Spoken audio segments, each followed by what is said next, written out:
Sheronda Jeffries is a technical leader for Cisco Systems, where she's responsible for providing internal consulting support and training. She has more than 20 years experience serving as a third-party quality auditor and as a consultant to Fortune 500 companies, specializing in quality management system implementation and training, or auditing rather. Jeffries represents Cisco Systems at TIA Quest Forum, an industry collaboration of companies dedicated to ICT supply chain quality and performance. Sheronda, take it away. Okay, thank you so much. Today's presentation is what is the IAF and why should I care about their database of accredited certification? As you've heard, I'm Sheronda Jeffries. I'm actually the IAF Director representing users and industry. I'm also the IAF User Advisory Committee Chair. So today I'm speaking on behalf of the IAF.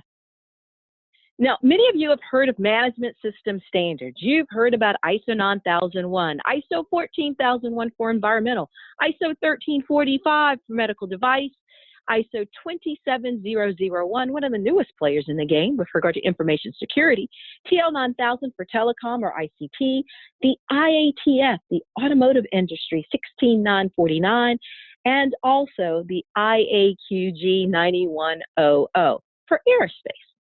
So you've heard of those management system standards, but how many of you have heard of these conformity assessment standards? ISO 17011, ISO 17021-1 specifically, ISO 17065. How many of you have heard of those standards? Well, if you've heard of those standards, you're probably thinking, I know about ISO, because you know about those management system standards, those 9001, the 14001. What we've got to recognize is that ISO, or the International Organization for Standardization, they do not perform certification. If you're interested in certification to an ISO standard, one of those management system standards we just talked about, you must contact an independent certification body. ISO does publish the ISO survey, and that counts the number of certificates that are issued by certification bodies that have been accredited by members of the IAF, or the International Accreditation Forum. So now you're really wondering, what's the IAF? Well, the IAF is a global association of accreditation bodies, regional accreditation groups, certification body associations, industry associations, stakeholder associations and organizations, and scheme owners.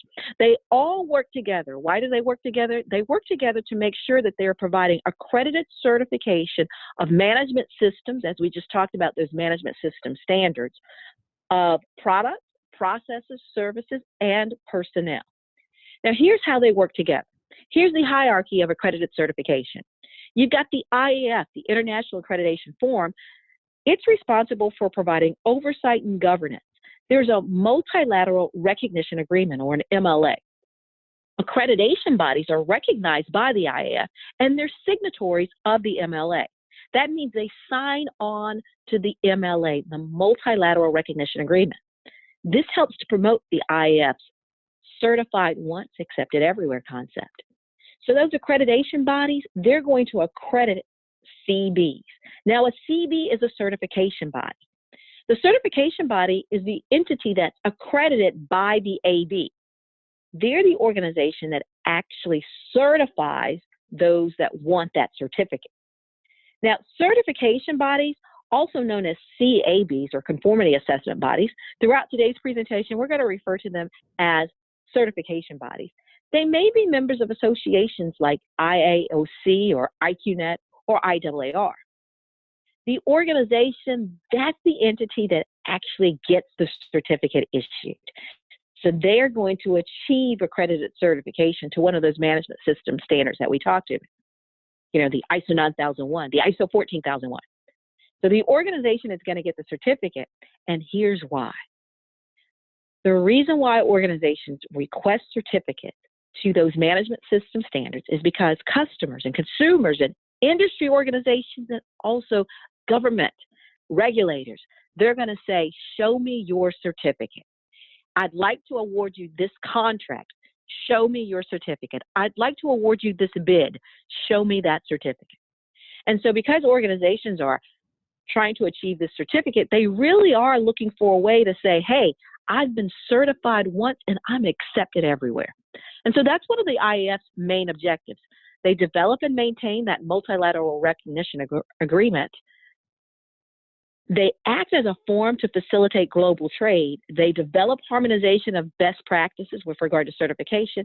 And of course, they promote accredited certification.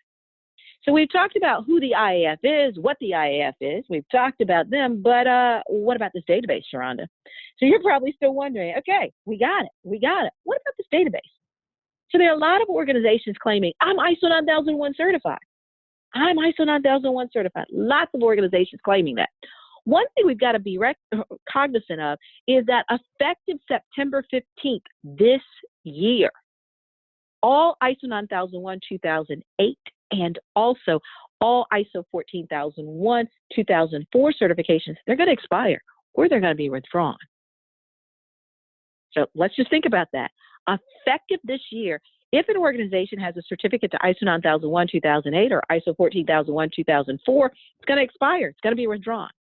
Now, to help organizations move closer to transitioning to the new version of those standards, and the new versions of those standards are the 2015 versions, effective March 15th, coming soon, effective March 15th, all ISO 9001 and ISO 14001 initial audits, surveillance audits, and recertification audits by accredited certification bodies will be to the new versions of those standards, to the 2015 version.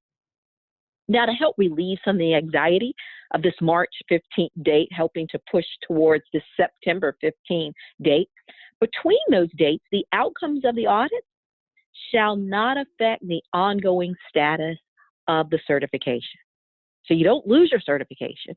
We're just trying to help organizations move closer to that transition date, because effective September 15th, all certificates to ISO 9001, 2008 and ISO 14001, 2004, they're going to expire or be withdrawn. So now you're wondering, well, how can I tell if my certificate, this ISO 9001 certificate that I'm looking at, how can I tell if it's from an accredited certification body? Because I know there are rules that are going to come into play here. So how can I tell if that certificate is from an accredited certification body? Well, accredited certification bodies will comply with ISO CASCO standards. Now, CASCO is a conformity assessment umbrella underneath the ISO umbrella. And they've issued a CASCO standard called ISO 17021-1. Remember, I mentioned that earlier.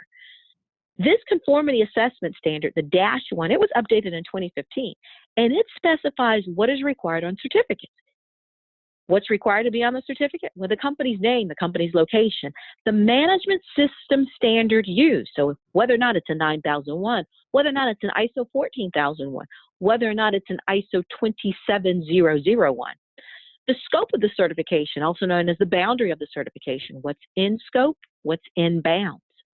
The date the certification was issued along with an expiration date or a recertification date. Many of the organizations that are issuing the certificate, the certification bodies, they're not going to provide an expiration date. Instead, they're going to say, here's a recertification date. We also need the name, the address, and the certification mark of the CB, the certification body. Sometimes accredited certification bodies will include not only their mark or symbol, but also the symbol for the AB. But that's not mandatory. Now, information can be provided upon request, allowing organizations to verify the validity of certificates that are issued by a CB. What's interesting is in 2015, the IAF passed a series of resolutions. Now, the first resolution of note was issued in 2015, and it was resolution number 14, 2015-14, and it was regarding non-accredited certification. Now, this resolution was adopted in November 2015, and what it states is that where the management system certification body is accredited for the same scope. So if this is in scope, so the certification bodies, they have scopes as well. So if this is in their boundary, then they've resolved that accreditation body members will have legally enforceable arrangements with their accredited CBs that prevent that CB from issuing a non-accredited certificate in scopes that they hold their accreditation for. Now, this was interesting to me because what this meant to me was this was kind of like a Rolex. This meant that I could go to the jewelry store potentially in the past, before this resolution was passed, and I could say, hey, I want to buy a Rolex, but I don't want to buy a real Rolex. So what this meant was that organizations could come to CBs and say, hey, I know you offer accredited certification, but I don't want a certificate for accredited certification. No more. With the passage of Resolution 2015-14, you could no longer go to that CB and ask for a non-accredited certificate. All certificates had to be accredited. Now, there's another resolution, Resolution 2016-17. This was the 17th resolution passed in 2016. It said, well, on top of that Resolution 2015-14, we've resolved that in order for that certification document, that certificate, to be considered accredited, it must display the accreditation symbol. So before, the accreditation symbol was optional according to 17021-1 2015. But the IAF said, no, we are going to require that accreditation symbol or reference to the accreditation status of the CB on the certificate. And I need to know who's the AB. To accomplish this, they said, well, we're going to talk about some transition arrangements. Now, this is transition arrangements for the CBs. So they've said, hey, CBs, you must transition certification documentation to include that accreditation symbol and or reference the status, including the name of the AB, at the time of the recertification decision. So as organizations are achieving recertification, you've got to update that certification documentation. And that has to be done no later than November 6, 2019. And if it's an initial certification that's granted, as of November 6, 2016, organizations must transition or reissue unaccredited certification documents within 1 year. So they've got 1 year to pick up all of those initial accreditations, those initial certifications. And this resolution applies to all management system standards. So it applies to 9001, it applies to 14001, it applies to 27001. It applies to all management system standards. The only exception is if the client doesn't want to have the symbol, that has to be accepted by both the CB and the AB. And that certificate can still be considered accredited. Now, the only time that we expect this justification shall come into play is that if there's a case with regard to regulatory issues, those types of things, when there's a need not to have a symbol on the certificate. That's really the only time we expect to have that exception in play. So here's where we are right now. Accredited certification bodies, they comply with rules like the ISO 9001 transition rule. Accredited certification bodies, they comply with the date that says that effective September 15th this year, all ISO 9001 2008 certificates and all ISO 14001 2004 certificates are going to expire or be withdrawn. Additionally, certificates like that, certificates from accredited certification bodies, are now required to have accreditation symbols. So, okay, got it. But what about this IAF database once again? So, some certification bodies, they maintain public databases, and they provide an alternate method to allow a company to quickly check out certification statuses. Some accreditation bodies like Accreditia, Italy, CNAS of China, JAB of Japan, and JAZAN of Australia, they maintain publicly accessible databases. And I do have links to those databases in the back of this presentation for resources for you. They maintain publicly accessible databases, which make checking certificates easy and a little more efficient. But what's interesting is there is no single source of truth. There's no single place to go to check a certificate. Now, what that means is you've got to think, might this organization be certified by someone who's accredited by Accreditia? And then you've got to go check their Accreditia database. And then you've got to think, might they be accredited by CNAS of China? And then you've got to go check the China database. And so you've got to think, where might this certification body be accredited?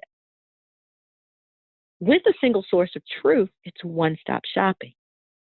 So let's talk about the timeline of the IAF database. Now, the timeline, it runs from 2012 through 2017 and beyond. So stay tuned, and beyond. So let's start with 2012. Well, back in 2012, In 2012, the project was initiated, and it was initiated by ISO, the International Organization of Standardization. And in 2014, they decided it's really not a good fit for us, and they abandoned the project. And it really wasn't a good fit for ISO because ISO is neutral. They are based in Geneva, Switzerland. They said, well, we are not promoting accredited certification versus unaccredited certification, so this really isn't a project for us. The project really should be an IAF project.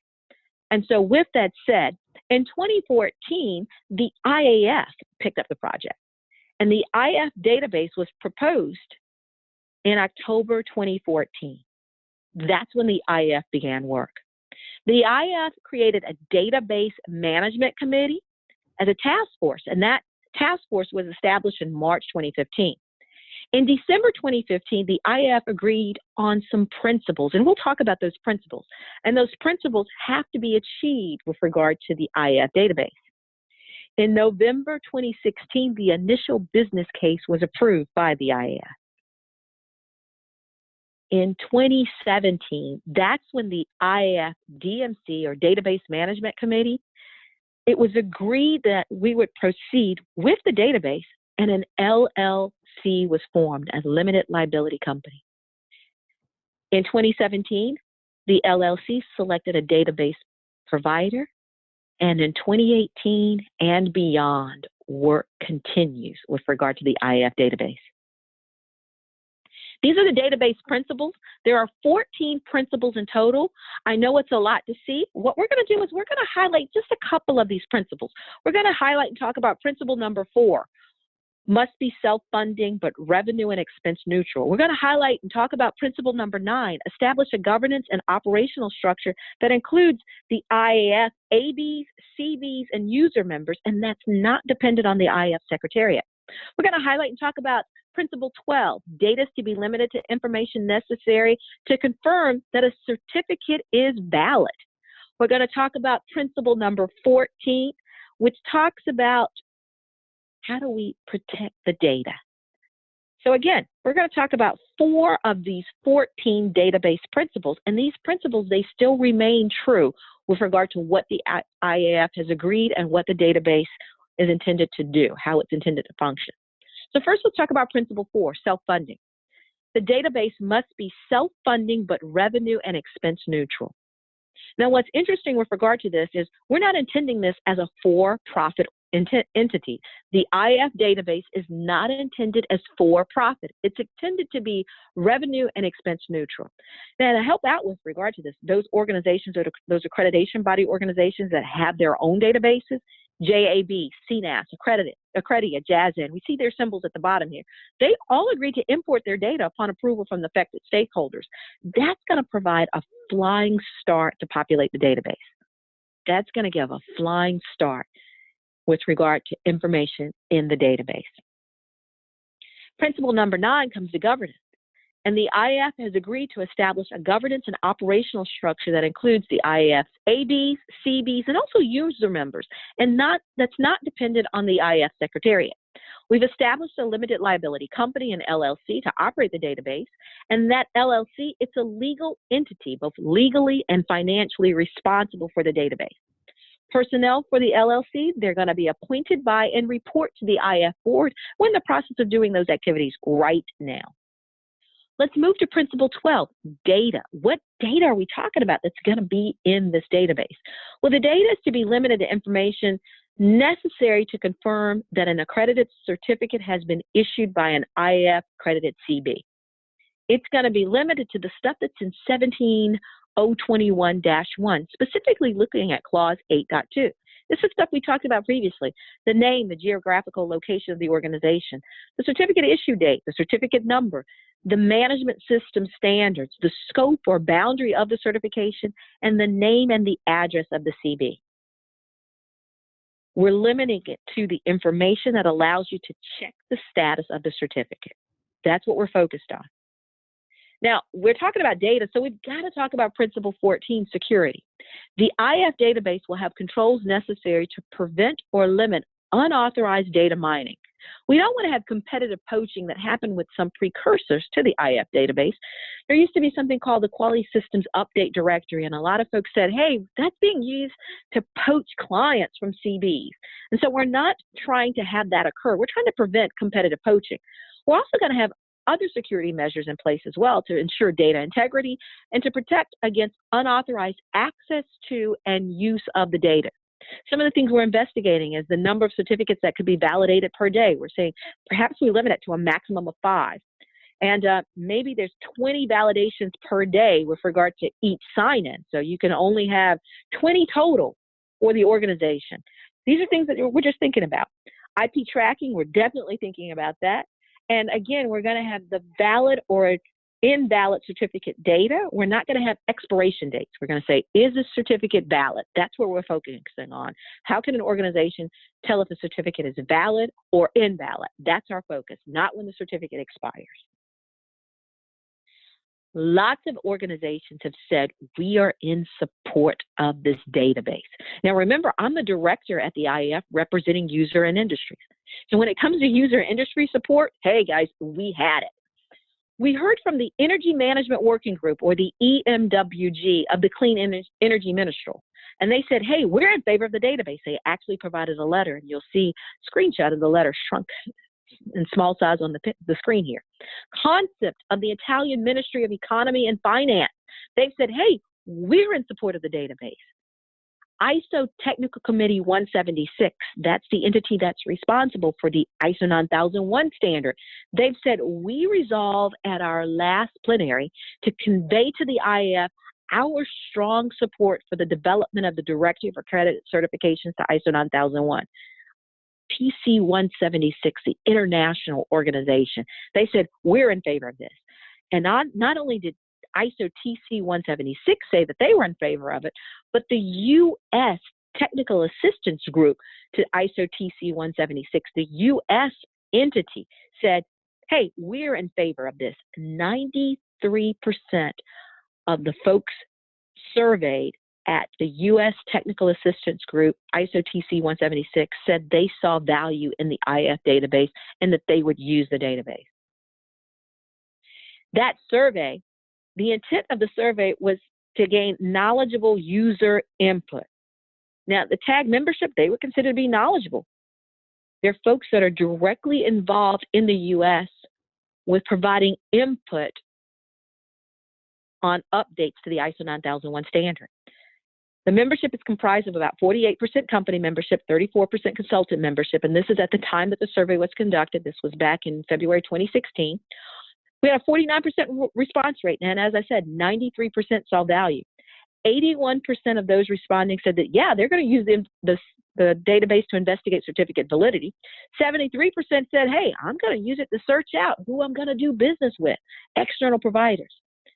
The most frequently cited risk that they said to the database was cost and data accuracy. The most frequently cited opportunity with regard to the database was the promotion of accredited certification. Other organizations said, hey, we're in support of this database. TIA Quest Forum, it's an organization of telecom and ICT, or Information and Communication Technologies organizations. It includes 700 plus accredited certifications, and that touches on more than 1,500 plus sites, more than 1,500 sites.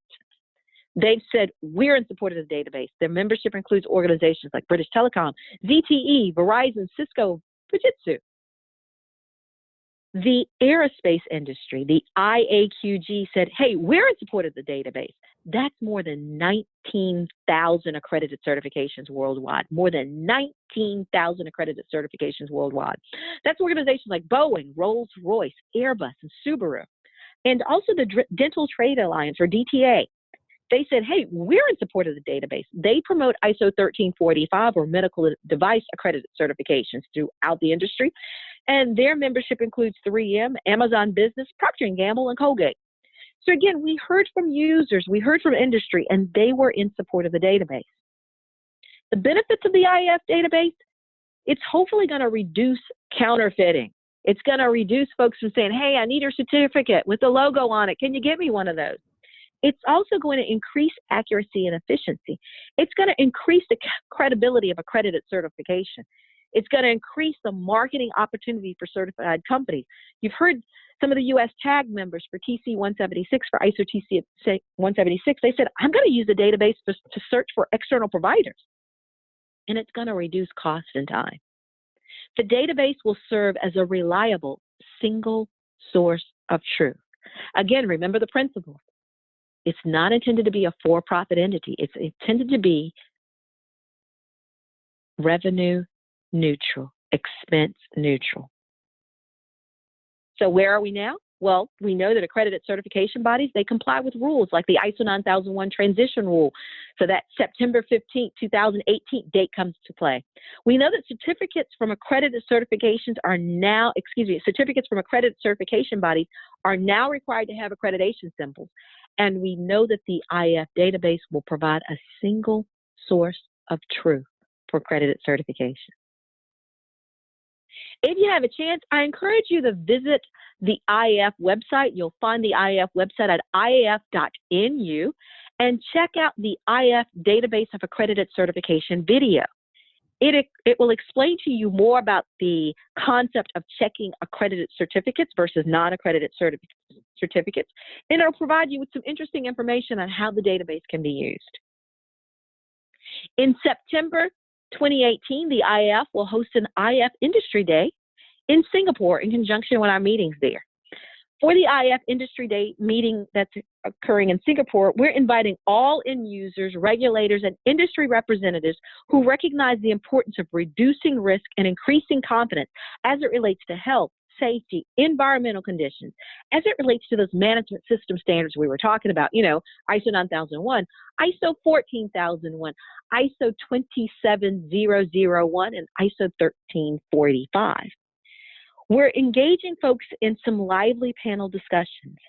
We want to share best practices, and we want to address the challenges, the gaps, and the opportunities, ways to improve conformity assessment activities.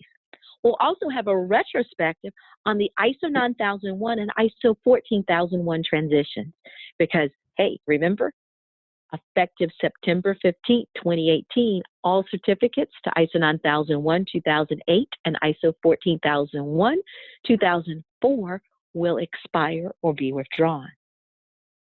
I've said I've had some resources available for you. Well, I mentioned that ISO survey. They've got 2016 data now available. The link is shown. The total ISO certificates, the total certificates to those management system standards, the total ISO certificates increased worldwide in 2016 by 8%.